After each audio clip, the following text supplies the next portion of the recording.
Now we've got the host of The Don Lemon Show and author of the new book, I Once Was Lost. Don, thank you so much for taking the time. Thank you. I'm so happy to be here, Brian. I really appreciate it.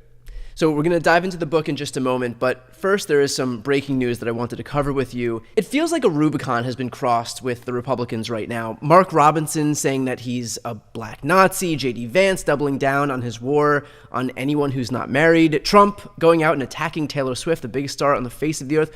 All of this betrays basic common sense about how to campaign, which is to say nothing of doing this within 6 weeks of the election. What do you think the thought process on the right is here? I don't think there is a thought process. I mean, it says a lot about who they are. I mean, not to mention, you've got the RFK Jr. and the affair thing, all right? So you've got a lot of men misbehaving badly, including the former president and the person who's running for vice president, talking about childless cat ladies. But listen, I can't really, they're responsible for their behavior, but I can't really blame them, right? Because they're being allowed to do what they're doing by members of the MAGA party, by MAGA members who are supporting them.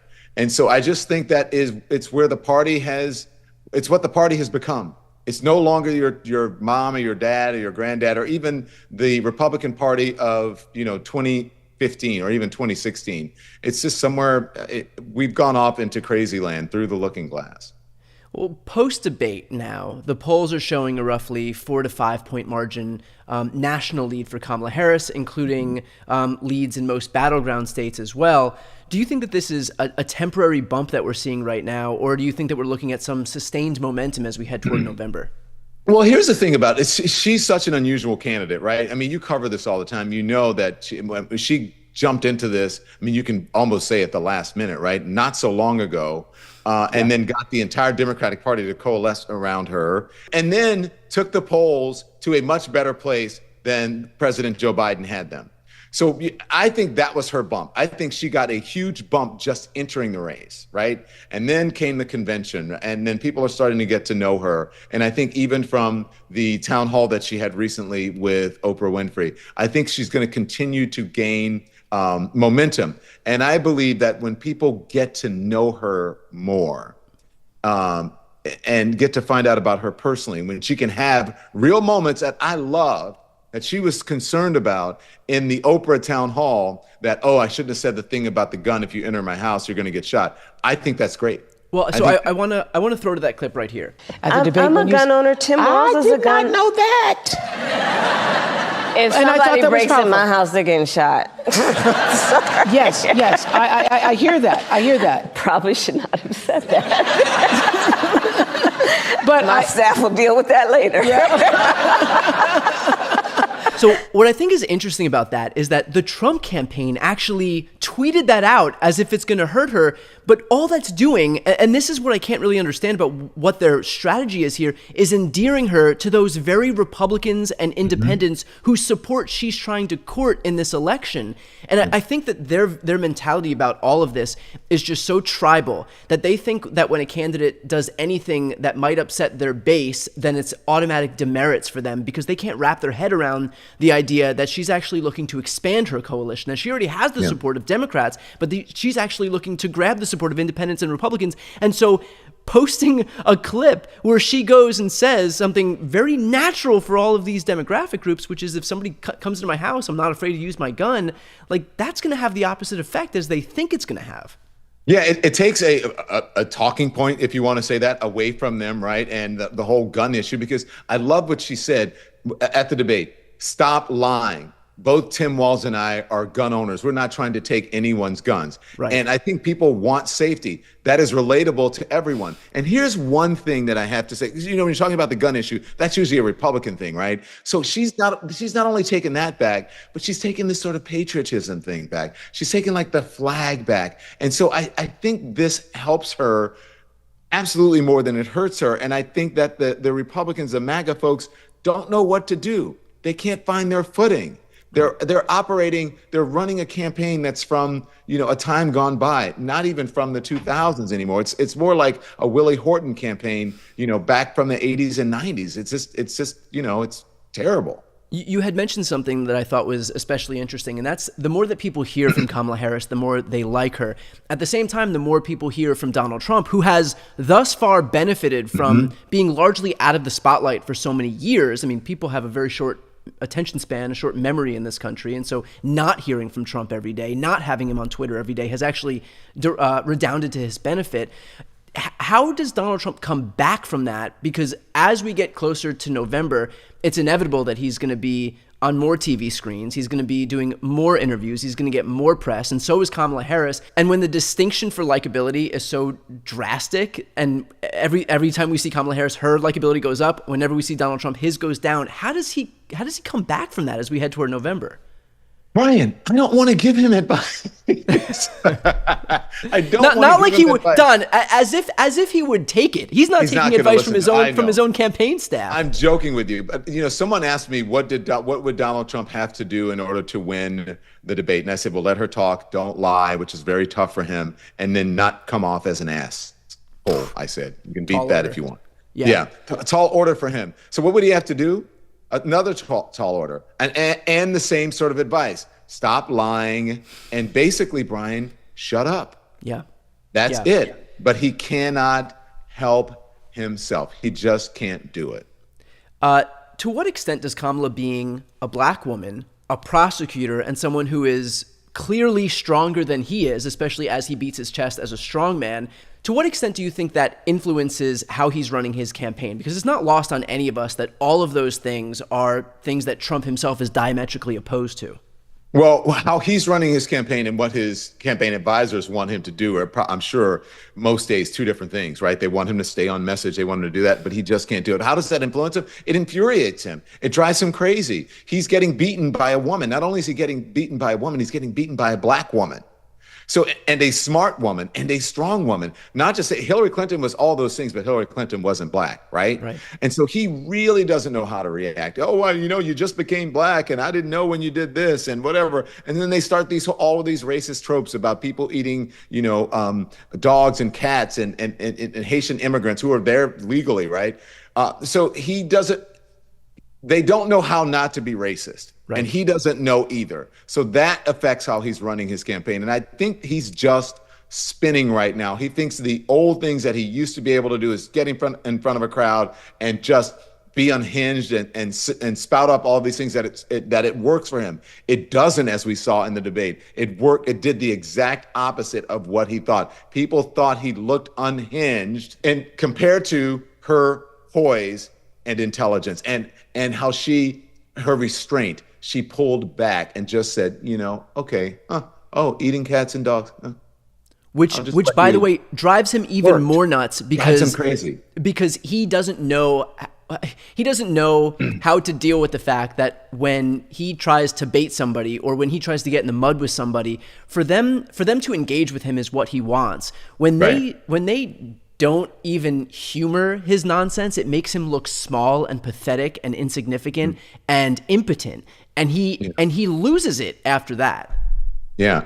But the thing about her, you're right with everything you said, but the thing about her is that she's a prosecutor. She hasn't been in a courtroom in a while, but every time she stands on that stage, or every time she does a debate, if she does another one, she gets more confident. That prosecutor comes back being in a courtroom. How you can bait someone into giving you the answer or telling on themselves with a lie, right? So she can bait him, and then she pulls back and she just lets him, hang himself, basically. Dig his own ditch. Yeah.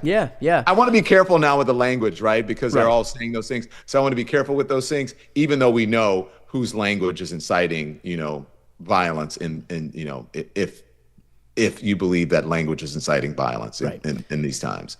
So with that said, I want to move over to the book. The book is called I Once Was Lost, My Search for God in America. Don, you talk about the Sandy Hook shooting in the book, and there was one part that was really striking to me. You talk about an image staying with you, and that image is of a small white coffin. And you discuss the size of it, and that's what really hit you. Even for somebody like me, when I'm covering stuff like this, I have to step away sometimes. I'm independent, so I've always had that luxury. When you were at CNN and covering this, you couldn't do that. So first of all, how do you retain some faith in humanity when your job is expressly not to look away from the worst that humanity has to offer? That's a very good question, because that's part of the reason that I wrote this book, is a large part because I was having a crisis of faith about myriad things that were happening in society and in the world. I write about that little casket because that was one of the last things that I saw before I left Newtown. And I think in the book, I say something similar, that it was about the size of the nicest present under a Christmas tree, or something to that effect. Brian, I was doing a live shot, and they were saying, well, you may go home today, you may be clear, we don't know, we'll see what happens. I was doing a live shot, and as I'm doing the live shot, a hearse came by with a mom and dad in the back, the mom on one side leaning, the dad on the other side leaning, and as it came by, and then when I looked in the back, it was this tiny coffin, and I was like, oh my gosh, I have to get out of here. And I realized in that moment that I could leave, but those people couldn't. They'd have to live with it for the rest of their lives. And so, when you're covering those things, you're covering them on adrenaline. But then they do get to you, whether you're an independent journalist, whether you work for a large cable news organization or broadcast organization or a newspaper, you're human, and they do get to you. And so what I did, the release for me, was writing this book about the hypocrisy around guns and how guns have become a religion for people, and the hypocrisy around religion, how it's infecting our politics, and that line for separation of church and state hasn't not only been blurred, people are trying to erase that line, evangelicals with toxic teachings. That's why I wrote the book. This book is actually a release for me to be able to have a say about those things, about being human, and also having the privilege of being able to cover these stories and tell people the truth about what's going on. Don, have you found it more difficult to compartmentalize what you're seeing, or less difficult? I have, as I have gotten older and I have more experience. I've been doing this since the 1990s, Brian, since before you were born, right? I'm sure. But I think that I've gotten... I'll take that. I'll take that compliment. I'm an 80s baby, but just barely. Okay, well, listen, but I think that I think that less and less as you get older, I think my heart has become softer. I've become less ambitious about, yes, I want to go out and I want to cover that story. I want to do this. I want to get to this level and this level and this level. And now it's become more about the humanity of it for me, because I've achieved all those things. Yeah. And so now my heart is open and my heart is bigger, and my focus is somewhere else. And what I want to achieve from this is not success from the business, but making sure that I am able to inform people and to do it through a humane, loving way where I can reach people's hearts as well as their minds. Yeah, I think I'm a little bit in what you're saying, I'm in complete agreement. I think in terms of being able to compartmentalize, I've actually found it more difficult to be able to do that. In the beginning of the Trump administration, I used to be able to see the depravity, there was no floor. But I was better able to allow it to bounce off me, but it's kind of chipped away to the point where it is easier to kind of impact me, to have an impact on me than it used to be. I used to be able to bounce back pretty easily and very easily compartmentalize and say okay, we're saying the same thing. Yeah, Brian. We're saying the same thing. I used to the same thing. It was just and then because I would go from one story to the next, right? But now it's really tough, and especially you were so right when it comes to the Trump administration. It was so tough, so many lies, so much misinformation, so much inhumanity. In not just in Donald Trump, but look at other people around him who are in jail and their morals and values. So yes, I agree with you, and I'm glad that that you're actually someone who's covering this, and you have a massive following and a huge influence, and that you do have a heart. I think that's commendable.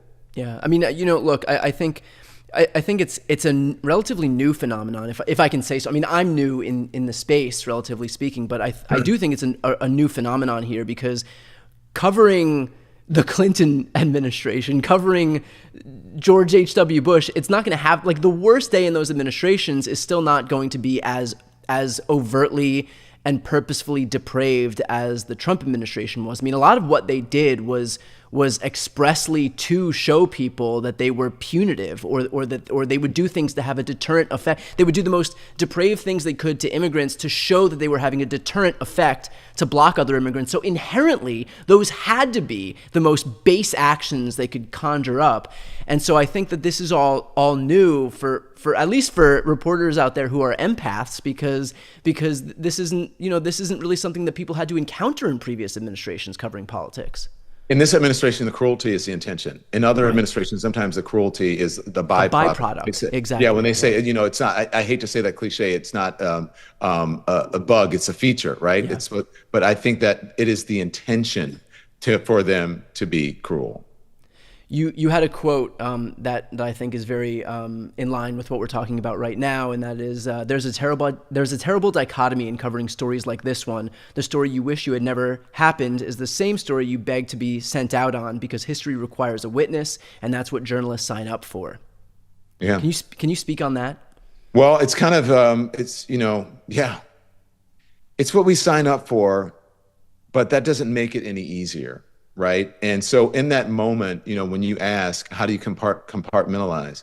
I also write in the book about covering Uvalde and having a preacher, being there live and having a pastor come on and say, we have joy in this moment because we know we're going to see them again. And you challenged them. Without disrespect, I had to call bullshit on that, because I couldn't see how any family could be joyous in that moment. But I realized in that moment I had to challenge him on that, because people were watching, families were watching, they were hurting, and they were not finding joy in any situation. And I felt like I was grateful that a journalist could be able to stand there in front of an international audience and challenge him and actually have him change his mind, and actually get, I think, with a message that helped to penetrate rather than bounce off, as I think the other message was. So I think you have to look for the positives, the pros in those moments. That was one of the most powerful parts of the book. You grew up with religion. You grew up in Louisiana. You grew up with religion. Clearly, it's had an impact on you, notwithstanding how religious or not religious you are right now. But what is it like then to see a whole political party on the right behave in a way that is so aggressively antithetical to that religion, like all the while hiding behind it as if that's what Christianity calls for? Taking food stamps away from people, blocking Medicare and Medicaid to ensure that the elderly and young people and low-income folks are taken care of, vilifying refugees, like in the name of a refugee. Well, that was the impetus for the book, is because of that. I mean, I grew up during the time of the moral majority. Remember that? When the Heritage Foundation or whatever, when all of that started during Reagan, and the sort of religious right started to take hold and have a bigger influence in politics. And then I was at CNN during the Tea Party, and I saw that sort of thing start to infect our politics, and now with MAGA. So that was really what compelled me to start writing this book, because I think I'm a person of faith, but I don't believe in theology. And the reason I wrote this book is because of my love of country, my love of God, and I wanted to tell people what influenced my life and shape me and help to shape the person that I am today, and help to sort of helped to be a bulwark from all the toxic teachings, evangelical teachings that sought to marginalize me. And so that's the reason I wrote the book, because I think that we are moving very quickly, and it's frightening, towards a theocracy. And that theocracy is pushing us further away from democracy, and also further away from God itself. So, that's why I wrote the book, is for the reason that you're asking that question. I was asking myself that question. I was having a crisis of faith in the moment, and I started to write this book. Don, in the same way, and you had alluded to this before, in the same way that Democrats seem to be reclaiming the idea of patriotism, reclaiming the idea of freedom. I mean, you have Kamala Harris up there basically giving a permission structure for people on the left, or at least in the center, to know that that Democrats are not overtly hostile to the Second Amendment, even if we want obvious common sense solutions, gun safety solutions. Do you think that there's any chance that the left could reclaim religion if Republicans jump the shark too much. Like if their religion, at least as it relates to the political right, if their view of religion becomes so distorted, so extreme, and so antithetical to the religion itself, is there a way that the left has an opening to kind of reclaim that and actually be the party that can more effectively say, look, we actually do represent the real values of Christianity? 100%. And I think that could happen now. I think it's happening now, but I think it will be diminished if there is another Trump presidency. So I think Democrats are actually doing that. They're taking back religion. They've taken back, I think, patriotism, and they're taking back the flag. In the book, I write about exactly what you're asking me about. I say that as a Black American, I have a complicated relationship with the flag. And as a gay man, I have a complicated relationship with the Bible. And then I write and I speak about all of those things there. But I think when it comes to women's reproductive rights, I think that was sort of the nail. And that could be the thing that changes things for Democrats in taking back, or liberals, or just really people who have common sense, and taking back the whole aspect of religion and the Bible and scriptures and all of that from evangelicals and really white nationalists, because the two have merged, I believe. Don, where can we buy the book? You can buy the book. I always say, Brian, support your local bookstores, right? Because they are becoming few and far between. So if you can get it at your local bookstores, please do that. But you can also get it online, and you can buy it on Amazon, anywhere you get your books. That's where you can buy it.